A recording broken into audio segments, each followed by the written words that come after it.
Welcome to the Truly Rotten Potatoes Filmmaker interview series. I'm Declan, your host, and I am here with Ujjwal Rai from Sirujal Ever Films. Yep. Ujjwal is an amazing filmmaker, and we're going to talk through his entire career. Very exciting guy. He's a director, and he's getting ready to start his first feature film. So where are you from originally, Ujjwal? I'm from Nepal.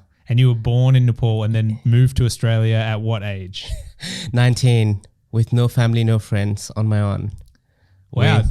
What was the difference growing up in Nepal to moving to Australia? A massive difference, the culture difference, the everything, with the lifestyle, everything. It's really organized here. The system is pretty good. Whereas in my country, it's a little bit messed up. So it's pretty good to be here. Growing up in Nepal, do you remember first hearing about Australia? Like, what was your first impression of it? How did you first even know that Australia existed?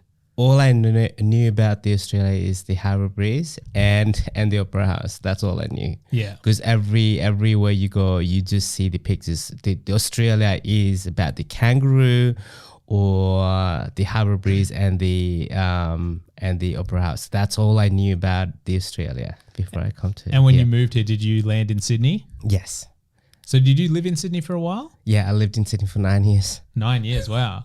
What was the journey from Nepal to Australia? Like, what made you want to move over here? It's a pretty interesting story. I used to be a very good student back home, and I love numbers. I'm good in mathematics and in all the science, but especially I'm really good with numbers and statistics. So I wanted to do the further study in accounting and get a good job and have a good lifestyle. And I was so fascinated with the films and everything, the Hollywood films. And then because we don't have this kind of really great lifestyle back home. So I always I pictured myself being in Australia or America, but the first choice was Australia anyway.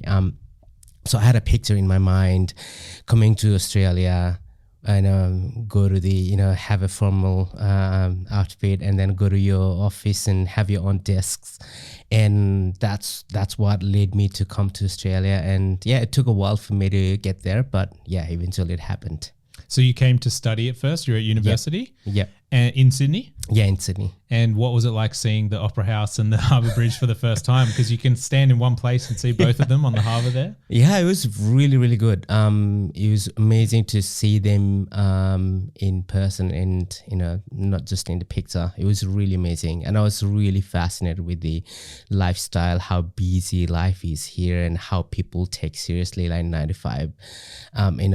Everyone's a lot just focused and productive. So that's what I really loved about Australia. Like, everyone's just productive. Back home, we are very laid back. For example, my father, we live in joint family, right? And to be honest, we never have to work. That's why we're lazy, because we have enough to live through our life, to be honest, with the minimal income that we make, because we have the house, we don't have to pay the mortgage, and we have land we grow our own crops, so we never have to, don't have to buy anything. Pretty much everything we grow, and so comparing Nepalese lifestyle to Australian lifestyle, I mean, what? Yeah. So I thought of being productive. How do I make better? How do I progress in terms of career and personality? So I just digged into it and went for it straight away. Were you in a town? Were you in a city? Were you in a kind of regional area in Nepal? It was a big city. I would say it's the second or third big cities of Nepal. But then I was a little bit further away. So it's kind of in a big city, but also just outside. Just outside. The lifestyle is just too beautiful in Nepal. It's just mesmerizing. It's just amazing because I don't know. It's just amazing. Yeah. The Harbour Bridge doesn't stack up to Mount Everest, I assume. Absolutely. I don't think there is any comparison. So I know there is in Australia, you have a very productive lifestyle. You have a really standard high class, or I don't know, but you have a really good lifestyle in Australia. You're productive. Whereas in Nepal, it's a very laid back lifestyle, but at the same time, it's really beautiful to be connecting with the people and the nature. It's just amazing. Here I have found that, especially in Sydney, I hated living in Sydney.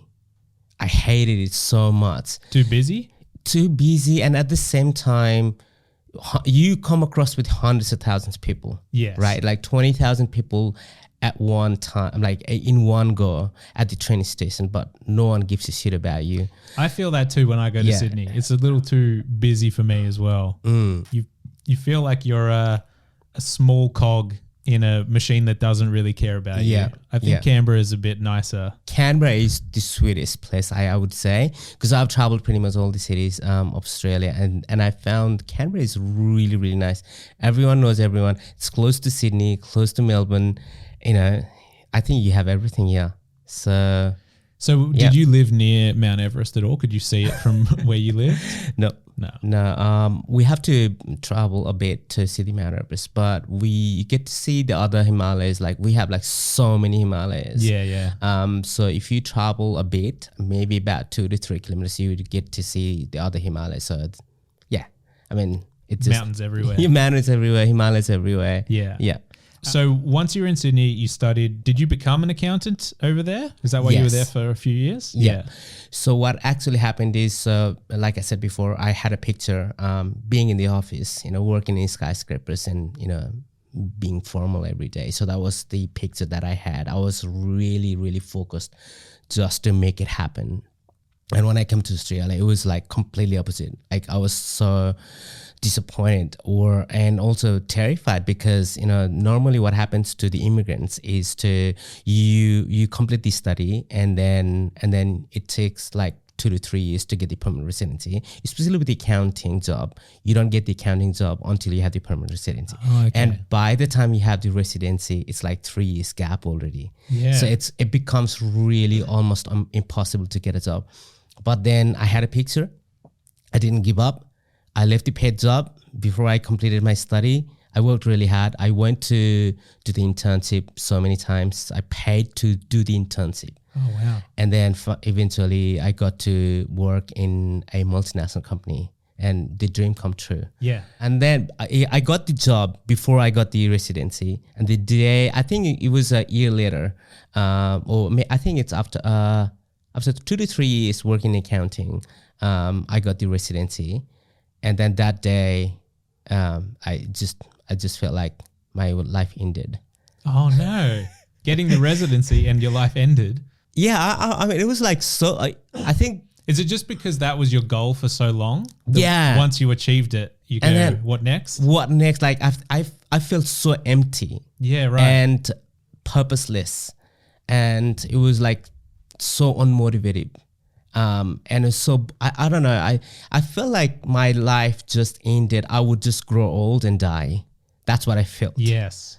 And then I had to find the purpose. I did a year of research. Like I tried gardening, I tried painting, I tried crafting. I watched tons of documentaries, and then I tried even thinking of doing the entrepreneurship. Like doing the businesses. And eventually I realized, I think after 6 or 7 months of, doing a massive research, I realized that, okay, I do watch all the behind the scenes for every single films. I'm so intrigued with how they make the film, how they do the VFX, and so I was always interested in it. And I was always interested in, doing some photos and videos every now and then. So I thought, okay, why don't I give it a shot? So I thought of making one short film. I just wanted to make one and to see how it goes, and that's how I started my filmmaking career. And that was still in Sydney? Yeah, I was in Sydney. And you were still working as an accountant at this time? Yeah. Were you making good money so you could save up to be a filmmaker, get a nice camera, that kind of stuff? Yep.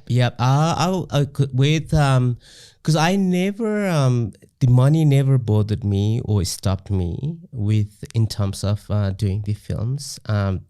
When I made the first one, I hired pretty much everything, and I just wanted to give it a shot. But it did really well. Getting compliments about like, oh, you're the best director, you're the best cinematographer, you make even best Nepalese feature film better than Nepalese feature film, and it was so great, and that attracted. So I did that film on my own. It took 9 days to make a like 4.5 minutes film with just 2 actors, with just 2. Which one's that? Crash? Oh no, it was a Chess. Oh, okay. Chess. It was the first one, and then it took 9 days. It was hectic. Time consuming, it took so long to make that film, but then it attracted a lot of other local filmmakers, and they just wanted to like push me to make another one, and just to like motivated me that I could do better. And so from one-man band, when we did the sequel, we had 32 people on set. Yeah, wow. And luckily I had. And this is you hiring the crew. Yeah. But the second one, you got more people involved. Yes. And bigger and better. Yeah. And we straight away used the red camera. Yeah. And wow. I think I got to learn the process, the proper process, because some of the team that I was working with, they were the uni students or film students, and some of them have been working in industry for 15 years. So they taught me how to write the script, what software what applications to use to use to write the script, and to do the auditioning. So we put our film and then bit of description in Now. We auditioned a bunch of people. We did rehearsal. We did pretty much everything in a proper way. Yeah. And then we did also the screening with the 3-course meal. It was a really good experience in the second one in comparison to the first one. So when you were first directing the first one, and this is your first time in charge, and I don't think it matters how many DVD bonus features you watch, when you get on set and people are all looking at you and go, what do we do? How did you feel in that? Were you nervous? Were you anxious? Or did you feel at home? What was that experience like, just stepping into the director's chair for the first time? I don't know. I never felt nervous. And I never feel nervous. I think the main reason behind it is because before I get into the production, I watch my film 1,000 times. Yeah. Visually in my imagination. And I think that gives me the confidence, like what I want and how do I want it to look. So I think that helps me not to get nervous and not to become too nervous and anxious about it. So I just go with the mindset. I just prepare the team or prepare myself and have a clear communication with the team. And then that gives me the motivation and the confidence to do it, to run the production smoothly. But with working zero budget or no budget, or very low budget, it's always challenging.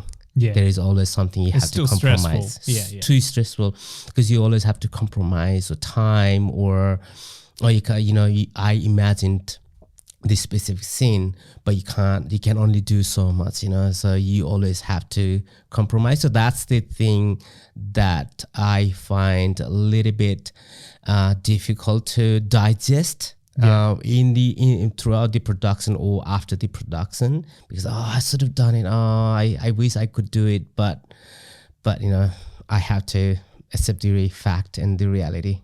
Yeah. When you were growing up in Nepal and you're a teenager and you were saying, I want to move to Australia to study, what was everyone around you thinking? Like, what kind of person has that kind of ambition? Is that common that people want to move away where you grew up? Or was everyone like, what are you talking about? Australia?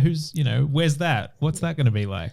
I think it's pretty common in my country, especially with the students that are good in study. And if they have a little financial backup, they would always pursue their better future with the broad studies. So that's very common. Yeah. And then I, to be honest, I never wanted to leave Nepal. I always wanted to stay there and study. But my friends, they said, you know what, if I were you, I would have gone to Australia. You're a good student. You could have a great lifestyle, and you could make a really good career, and you could have a great life if you move to Australia. And you have the potential, and why don't you grab the opportunity? So they pushed me because I never believed that I could do it. But you know, I was from the really middle to low class family. Yeah. So I had to think like 10 times before I think of, you know, coming to Australia and, you know, spend all of this money. And I don't know what, to be honest, like I had no backup. Yeah. So I had to survive. So were your parents expecting you to study and then come back to Nepal, or did they know when you went at 19 that you probably would be living overseas for the rest of your life and only visiting again? I always wanted to go back until probably 3 years now. It's been 3 years that I'm thinking not to go back and live here. I always wanted to go back. I always told my parents that I am coming back. Oh, wow. I stopped, even my brothers. I do have 2 younger brothers and 3 younger brothers and 1 younger sister. And I always like said them like never ever think about leaving country. Oh, okay. After you'd left, you told them. Yeah. Yeah. I always stop them. I've been like asking them, don't even think about going anywhere. Just live with your parents, with our parents, and doesn't matter how much money you make. But I think the happiness you would get being with your parents and being with your relatives, siblings, and, you know, like enjoying the culture, traditions, and, you know, seeing the little kids, niece, nephews, and like it's so amazing. I didn't want them to lose it. But then I think things changed when I went back to visit my parents, and 3 years ago I said, okay, the system is pretty messed up here, and I can see that I do have a pretty good lifestyle here, and I can pursue my dream. To be honest, if as a filmmaker, it would be almost impossible to pursue my career back home. It would be either very expensive, or you need to have a massive network, or you almost need to be a nepo kid to be successful or to pursue your dream or career. Otherwise, you'd be just a dreamer or a regular filmmaker. Is there a local Nepalese film industry, like where they make local films, television, that kind of stuff? Yeah. It's going really well now. Some of the films recently, I think just this year, have made into the Cannes, and yes, it has, you know, and then some of the films were screened in Australia, throughout the Australia, and they even made more box office than other Hollywood films. So they are doing really good. It's growing. It's definitely so much better than when I started back in 2016. That's why people said, "Oh, you do make better than Pittsburgh." But I would say it's doing super well now. And people are getting to know the Nepalese films and their potential and good films, and people getting to understand, oh, even Nepal can make a good films. Yeah. And there is a director in Sydney. He almost pretty much spends all of his time in Nepal. He speaks Nepalese really, really well. He's making a great film. I don't think I can talk too much about it, but Nepalese films are really, really doing well. So I think this is the perfect opportunity to say the market that, okay, Nepalese films are doing good, and so that I can do too. So we'll see what happens. Do you think you could ever see yourself going back to Nepal, making a film there, or getting some Nepalese funding and making an Australian Nepalese film? Yeah. Even now, it is possible for me to go back to my country and have a bit of a funding, and because it's pretty cheap in comparison to Australia to make a film. I could still do it, but I always wanted to make a film from Australia. But if, in future, I would definitely love to go back to Nepal and make a proper film in there. So that's the dream.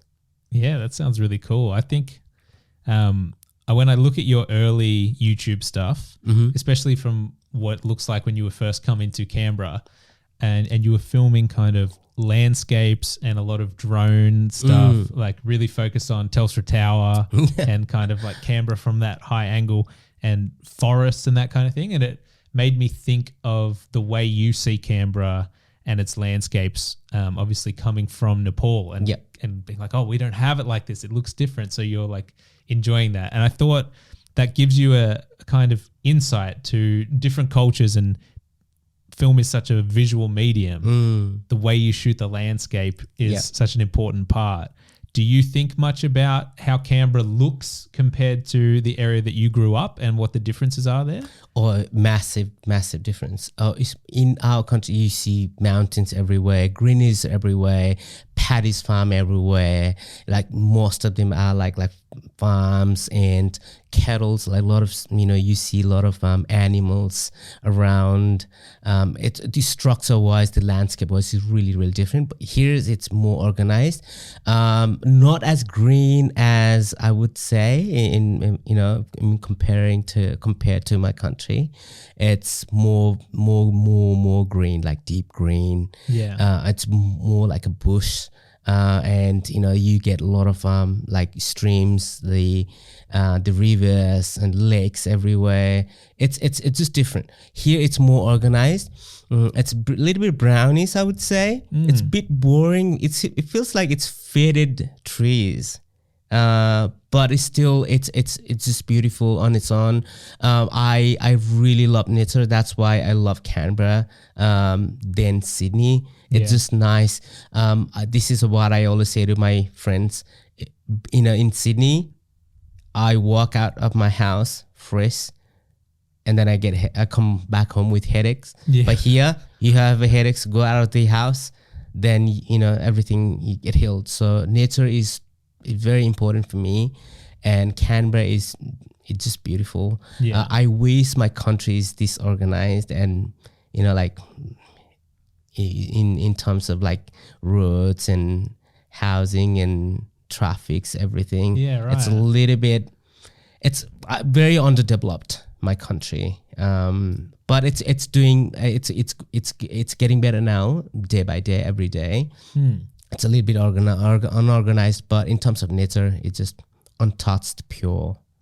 And so do you still work as an accountant? Are you still in that field, or are you just in film now? I do still accounting. I never wanted to, although I've been doing films since 2016. I get a lot of offers to do the videos for other people, but I never wanted to turn it to a work. Because I always think I can make money by doing any other work. Why should I treat my hobby to make a money? And then I start hating it, because I want to be as passionate, as excited, and as motivated as I could. Every time I sit down, I think about the new project, because I'm so worried. I don't know if I'm wrong or right, but I fear that if I do a full-time 9-to-5 work, I would hate to sit down and think about my project when I get home. So that terrifies me. So I just want to keep it exciting. Even though I'm working, okay, if I have a like lunch break and I talk to my friends and colleagues like, okay, oh, what are you doing? We're doing this. And then it's always exciting. And then even at work, like you think about, oh, I can't wait to go home, and because I just saw something, can't wait to go home and write this and talk to my friends. You know what I mean? So that excites me so much. So you pretty much mainly focus on your own projects. You're not looking to just shoot music videos and commercials all the time, but every now and then you might jump in and do some if it looks interesting. Is that right? Yeah. I have made bunch of music videos. When I first started, people started approaching me because they like my work. And I think the first approach was from a really, really popular dance crew. They wanted to direct and make a music video, and then I just said no to them. My other friend said, Ujjwal, you got to take the opportunity because you do really good. You need a bit of exposure and you need that networking. People need to know you. People need to see your work. And he pushed me so much. And I talked to them and I said, if I can do the music video, or if you let me. I cannot just do the cinematography for you or edit the video, but I also want to be the in charge, be a creative in charge for the project. Although it's just a dance music video, because I always like to add the story to it, and I love VFX and animation. So I have implemented and I ingested so many ideas into the music videos, like rather than making a simple music videos. So I asked them for the creative freedom, and they said, "Yep, that's fine." And I started doing the music video. I think the first one we did hit like 3 million views. Yeah, wow. And then we did the second one, which also crossed probably about 4 million views. And then we did the third one, we crossed 12 million views. That's huge. Yeah. Yeah. So pretty much. How long ago were these ones? It's 2017, 2018. Wow. So you were early in your career of making stuff. That's some big views. Yes. And I have made a music video just a year ago. We just crossed the 7 million views. Yeah. So every now and then, if they pay me really well, firstly. Secondly, if I like this song or if I like the project, and if they let me be a creative in charge, then I would do it. Because I like to be a creative storyteller. So that's how I see myself. Because I see myself a visual storyteller. And if I only do it if I get to do that. And, if I get to flourish and telling the story, coming up with the idea, that's when I jump into. Otherwise, no matter how much money they pay me, I said, no, I'm not interested. No matter how popular they are, nope. I'm not doing it. Because I just want to be very specific to what I want to do and how I want to present myself in the industry or in the market. But luckily, I got to work with so many popular artists and dance crew that has let me, have a bit of a like fan following, or have a bit of a fame in the Nepalese market. So I'm thankful to them, and also crossing all the every single music videos from 3 million to over 2 million views. It's fascinating. Right. I think that's really interesting because you seem very prolific. You make more short films than anyone I know in Canberra.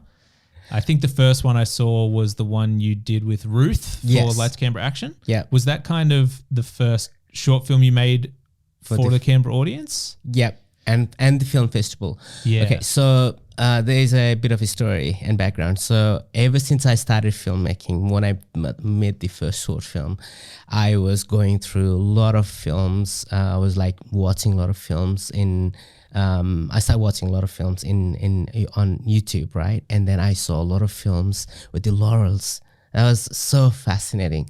And I think this was back in 2017. Instantly, I pictured myself one day, I wanna put a film on YouTube with a lot of laurels. I can't wait to see that happen.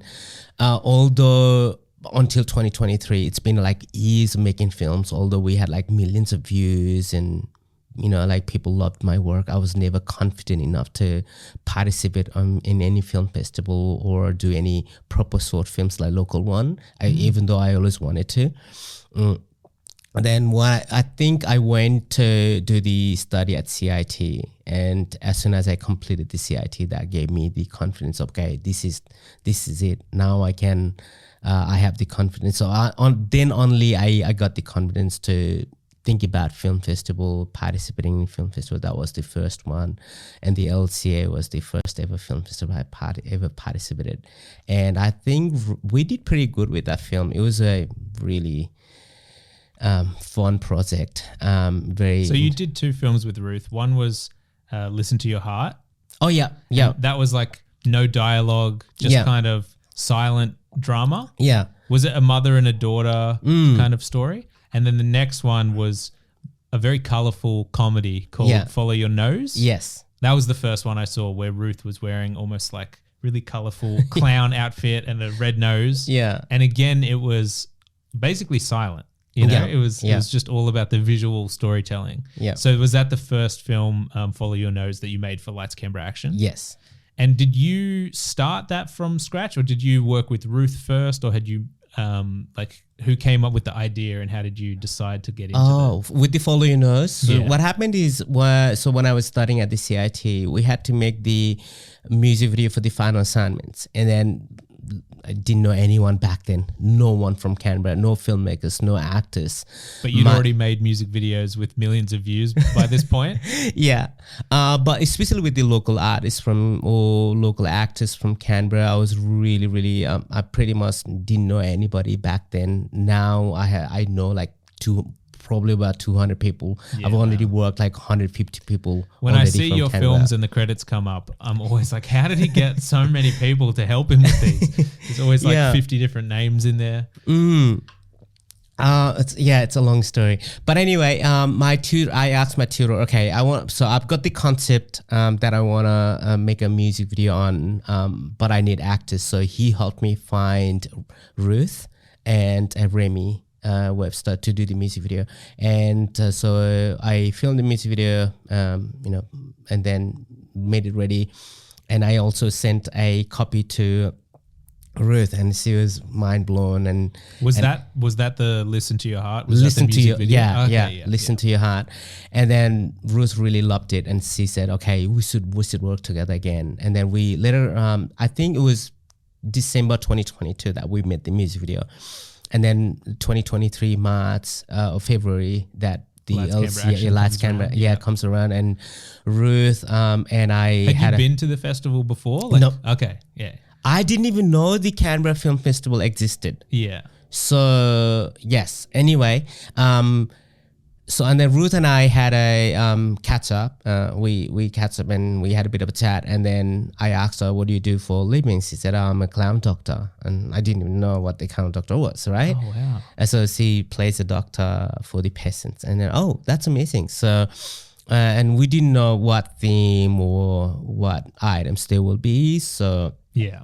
And then basically me and Ruth just sat down and said, okay, we're going to go around so she gave me the idea. There will be some locations and items. So she planned out how to include them in the film.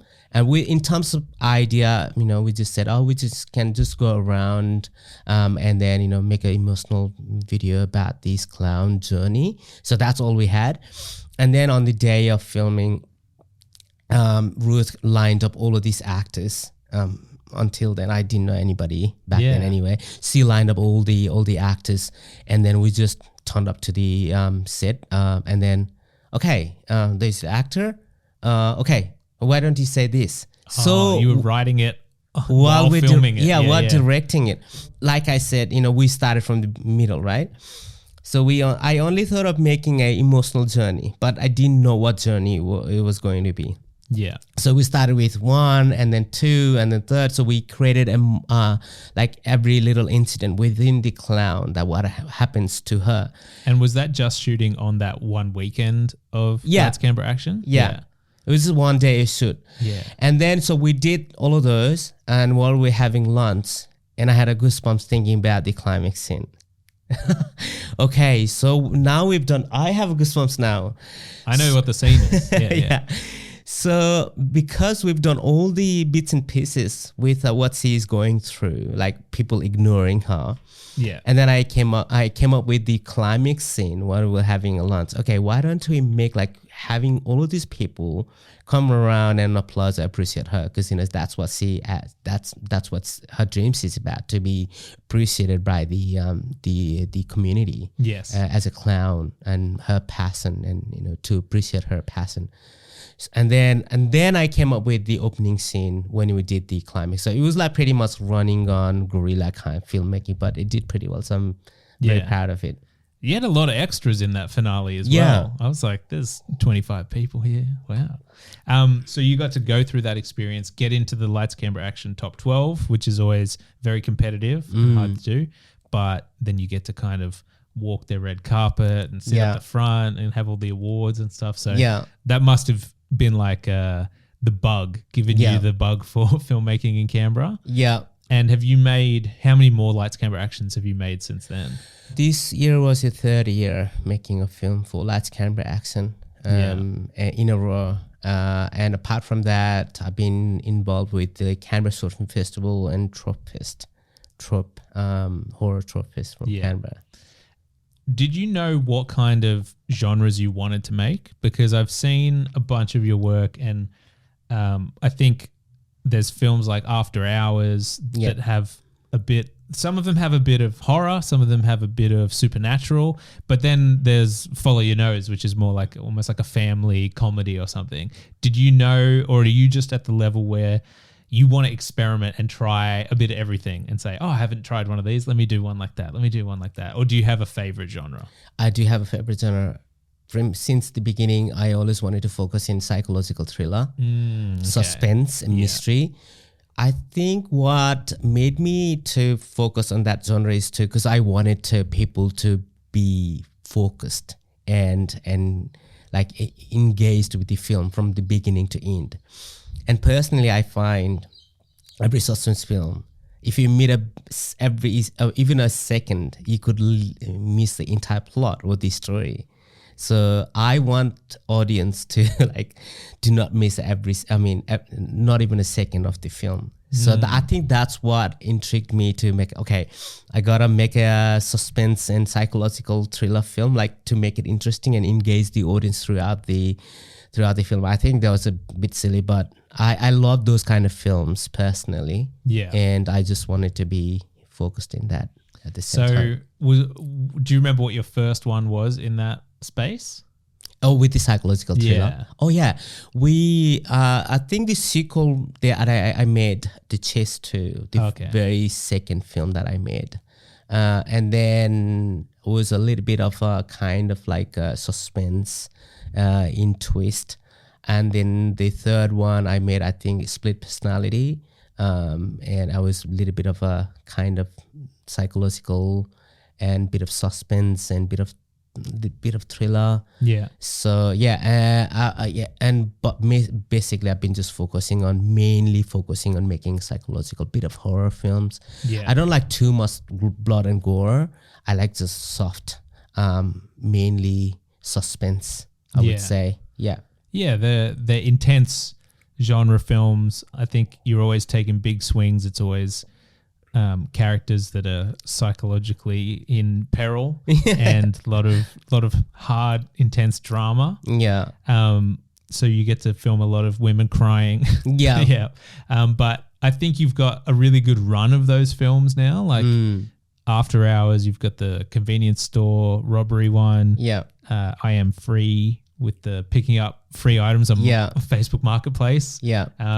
Haunted items maybe. Yeah. I really like that one.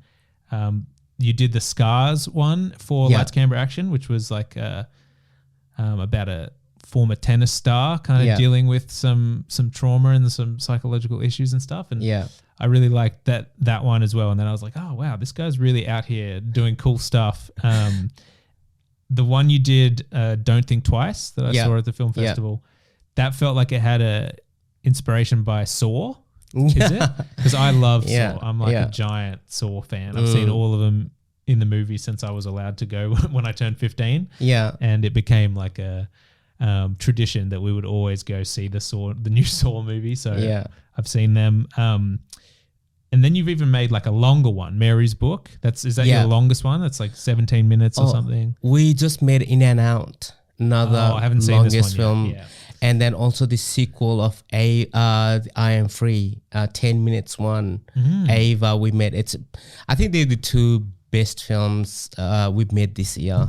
Are you getting better each time, do you think? Oh, obviously, yes. Yeah. I would totally agree with that, because every time you like push yourself with it's obviously it's a teamwork. It's team is the one that makes it possible, but I can see that as a team and as an individual, I can see that I'm definitely progressing and crafting my idea and making it to the reality and bringing into life. I see myself learning and progressing, but I could never be perfect. I'm always in a learning curve, but I'm definitely learning and progressing, and that makes me happy and push even more and further. Yeah. And I think last year we made Scars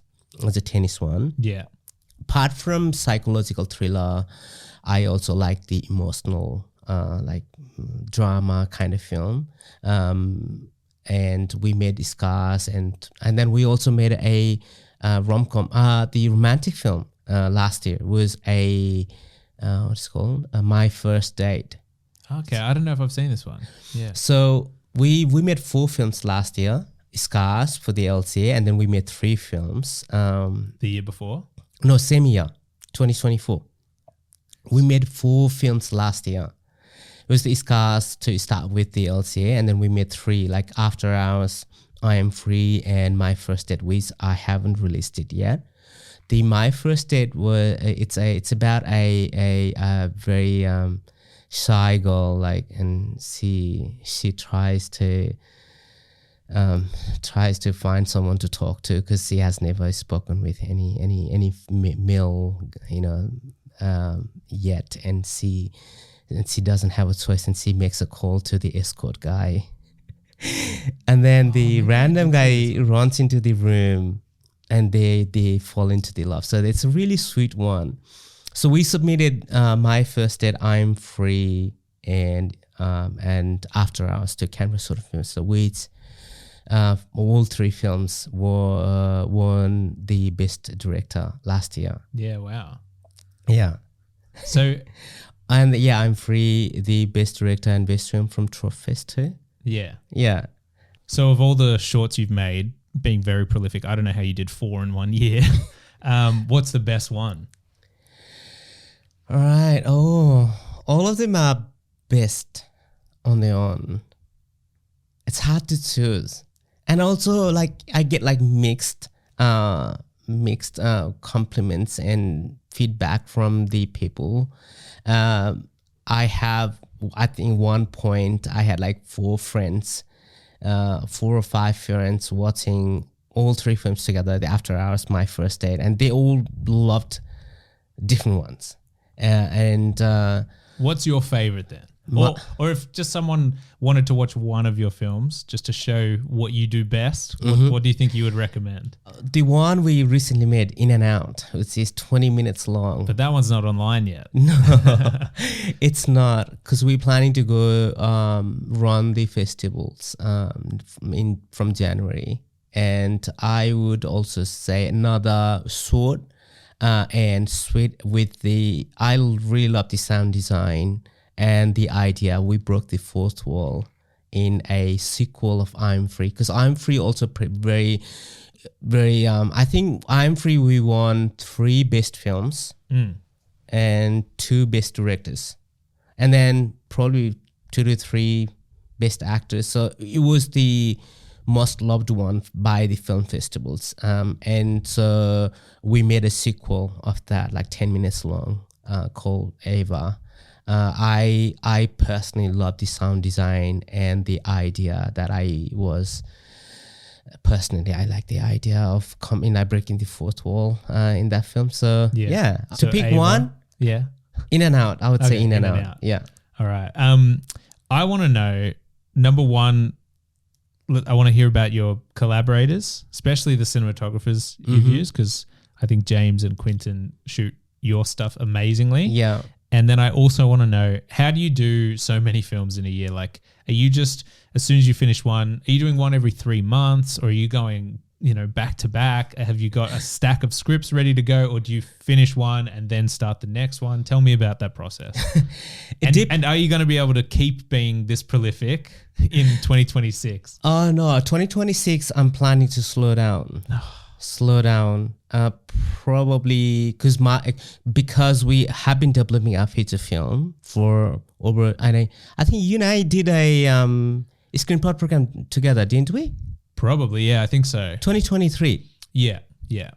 That's when I came up with this idea, the feature film. Oh, okay. And I pitched it to the market, I think, with you. Yeah. We'll definitely talk about that. I want to get into that. But tell me about, how do you do so many short films? Like, have you got a crew that are just ready to work and go, when's the next one? And they all jump in? Have you got 20 people on speed dial that just go, are you paying them all for it? Is it just for the love of the community? Tell me how they get made. Okay, it's a love and the community. And I'm blessed that they always ask me.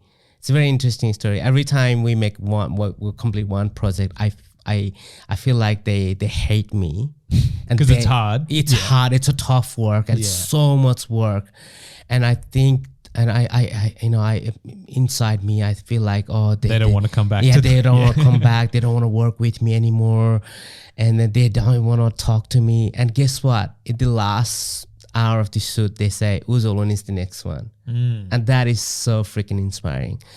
And the reason I think the way I make films is depends on how many ideas that I have. Sometimes I come up with like 4 or 5 ideas in one go, and then I just write them down, and then we plan out and shoot. And sometimes we make one, and then like I said, my team said, "Oh, Ujjwal, when is the next one?"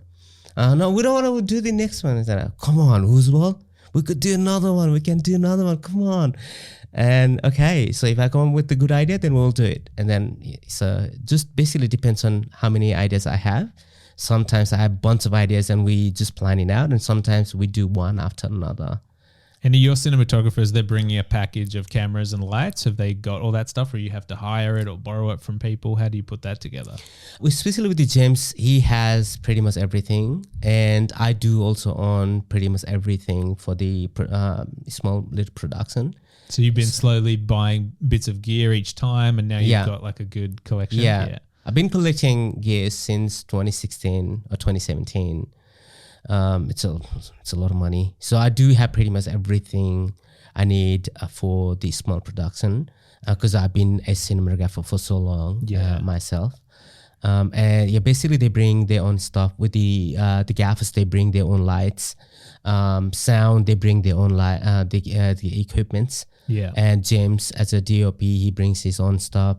Quentin also has most of his stuff with himself, but he mainly uses my camera because I have Sony FX3. Yeah. Right. So and sometimes we use multiple cameras if we needed to. So because James has the Sony FX3, we mostly use the red Komodo that he has. Yeah. Right. And then if we have to use the multiple cameras, we use his FX3 and my FX3 too. Yeah. And because they've shot so much amazing stuff for you, I assume they get a lot of cinematography work outside of projects with you. Yeah. So does that mean that next time you want to get them, suddenly they cost more, or are they always still happy to jump in on a project with you? I think till now, they've always been happy to work with me, and that's what I find a blessing to me. Not just the cinematographer, I would say pretty much every single team. And I get so many messages like, okay, when do I get to work with you, with the actors or the crew from Canberra?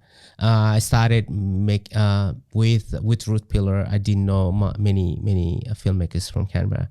But then when we made the Mary's book later that year, I got to know a few people.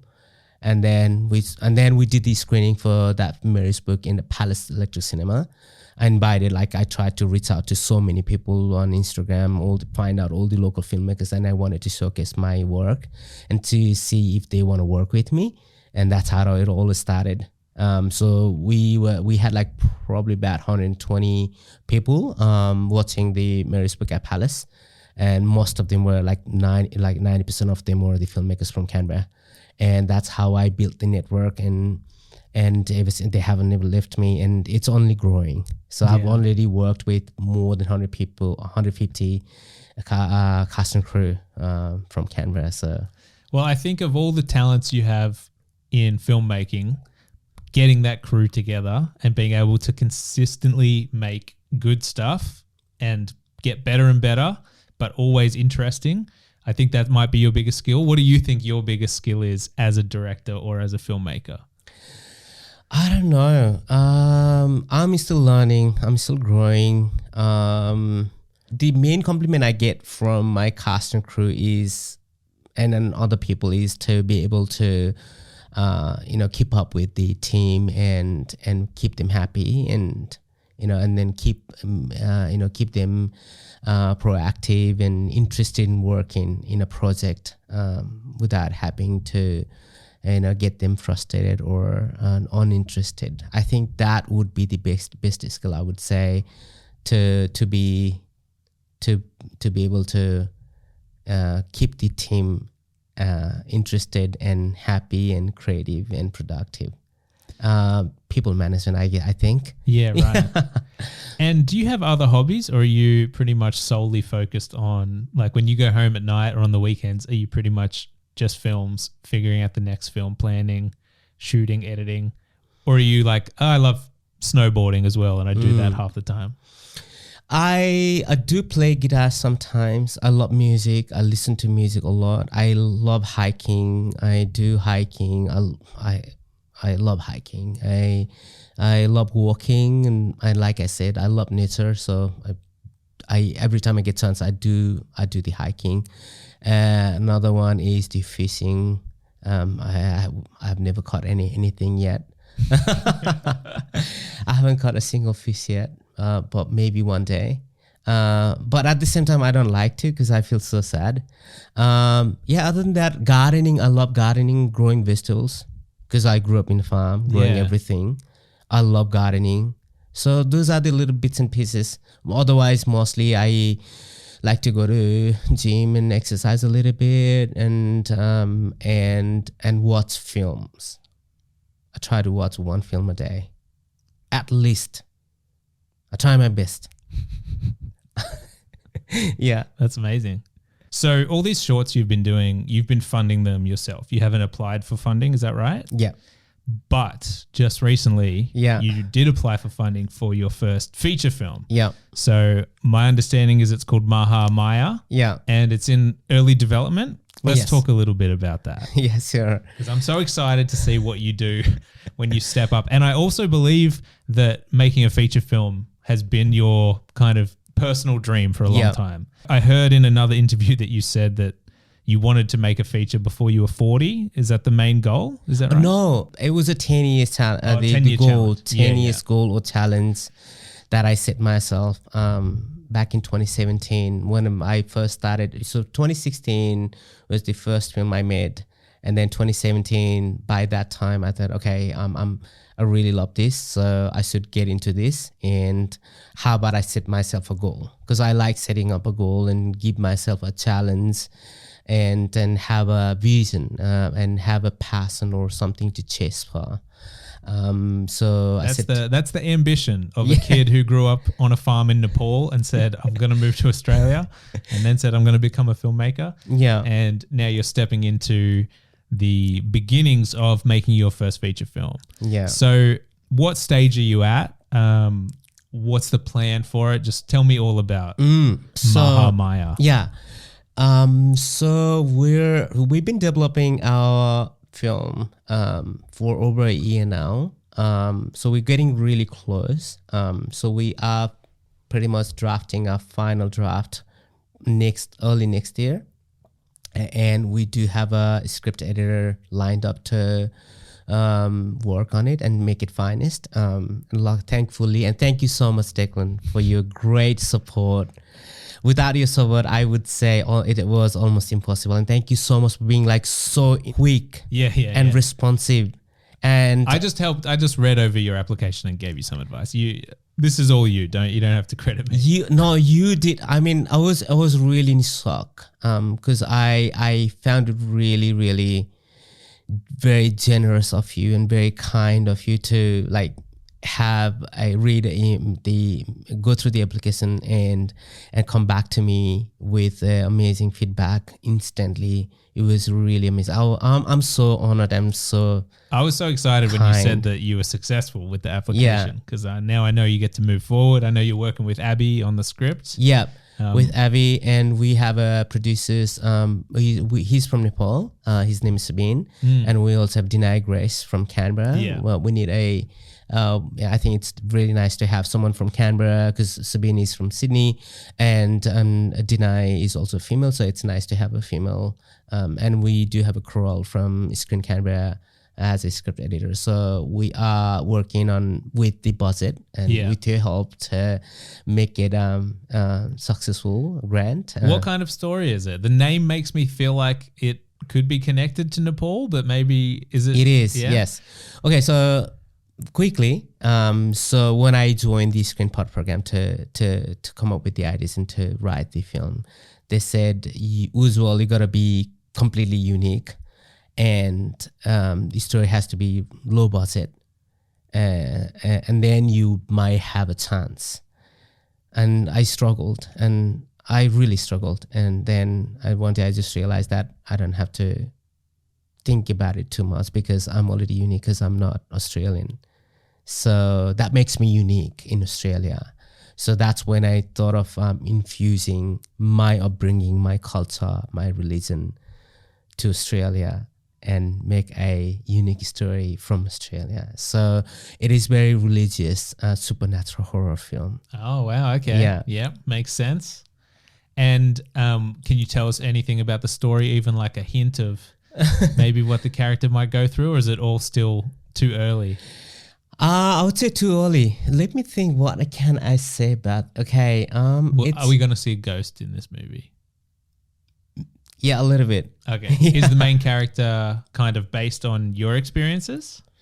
No. Okay. But it's mainly okay. So so my main idea is to, because in my country we have a very blindfolded trust in religions.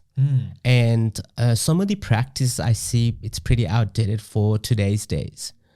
And some people still believe that. And I think so my plan is to like showcase this very heavily religious film, not to just present a unique story to Australia, but also to send a message to across the Nepalese community to, hey, maybe we should reanalyze our practices. Wow, okay. Some of them could be, okay, for example, every year, once a year in my country, we do the animal slaughtering. Right. Like sacrificing. Yeah. And what if, okay, so the idea is, in my film, what if someone has a very little understanding of maybe, let's say, the sacrifice thing, right? Have a very, very little understanding. And then they might have their own imagination and own prediction and own representation, and then they take it to the next level. Okay, for example, if I feed a goat blood to my God, then he would give me the money or prosperity. Yeah. What if I feed the human's blood? Right. You know what I mean? Yeah. That's the idea. Yeah. So. Okay. So not so much ghosts, maybe a bit more human sacrifices. Yeah. And people trying to escape that from happening. Yeah. That's really cool. I'm glad. I don't think you've talked about this publicly in any interviews. So this is the Truly Rotten Potatoes exclusive. And I'm really excited to see how that comes out. So at this stage, you're working on the final draft, you think? Mm-hmm. And you've got a script editor, you've got a co-writer kind of working it with you. What's the next stage? What do you think happens in 2026? Oh, okay. It's 2026. That's why I'm not planning to do any short films in 2026, like heavily focusing on finalizing the first draft and keep working on it. And then also financing and budgeting by mid next year. Lucky you've got a good accountant. Yeah. Yeah. Yes. And is it going to be made in Australia or in Nepal? Oh yeah, in Canberra. Okay, yeah. Yeah, But there is some Nepalese. Is it a Nepalese character? kind of. Okay. Because they're grown up in Australia. Yeah, yeah. So that's why it's a Nepalese and Australian. So it's Any scenes where you get to go back home and nope. okay, It's all gonna be Australian, made. yeah. But I'm trying to do a bit of a cheating, like to replicate or represent bit of a gives a little bit of sense of they to include the essence of Nepal. We're planning to do a bit of a scene in Tasmania, okay, yeah. like tiny bit of scene. Do you know what the budget you're expecting you'll need? I don't know, but probably from 500,000 to 3 million. Okay, yeah. Yeah, so that's the plan. And do you think you'll mainly be going to Screen Australia and maybe Screen Canberra? Yeah, and also some of the private investors and businesses that have shown some interest in helping us. There's money everywhere. Yeah. And well, hopefully you got some friends in the finance industry that can help you find some of that money. Yeah. I know a lot of people with a lot of money, so we have to get ready and see what happens. Yeah. My plan is to make a film in Canberra and work with the people that I have been working with me and build a platform. And I'm also looking forward to working with you and Declan. You're amazing. So very soon might contact you and say, oh, Declan, so okay, let's do work together. Yeah, I can give you a lot of advice of what not to do when making a feature film, some things that go wrong that you can avoid. So Yeah. it's very exciting. I can't wait to hear about it. Once you've made the film, definitely come back on the show and we'll talk all about it. Yeah. I've just got one last question for you, really, which is, what are you scared of about the feature film? What's like the trepidation you might have about going on this journey? Because once you commit to it, it can be a couple of years. You know, what do you fear about what might happen with the film? Right. Just because you're stepping into a new mountain to climb. You know. Yeah. I really haven't gone that far, to be honest. And luckily, my producers have, he's been teaching me so much and how to plan forward, and just to focus on what should we do now, one step at a time. What should we focus on? Because I always tell him, okay, should we talk about should I go to some of these people are interested in investing in our film? Like, don't, Ujjwal. You know, you work on the script first. Yeah, okay. Make sure. So he's actually guiding me and helping me to focus on what's the work should I work on. But if I have to see in general and overall, I don't think I think there is anything that I see scary, especially because I am here to give it a shot. I have a passion. I have a beautiful life, beautiful family, and I have a beautiful living in Australia. I make a good living from my accounting job. They pay me really well. So, and I'm just happy to give it a shot and see what happens. And if it happens. If it doesn't happen, doesn't happen. But what if it happens? And I'll be just proud of myself, and maybe I would be able to make my friends and family proud. And if I do a little bit better, then maybe I might be able to feel Canberra proud and maybe Australia proud. So that's how I see it. So I think from that perspective, I'm prepared to accept whatever the result is, not too much thinking about how scary it would be. What is what could be the pros and cons, like not thinking about it too much.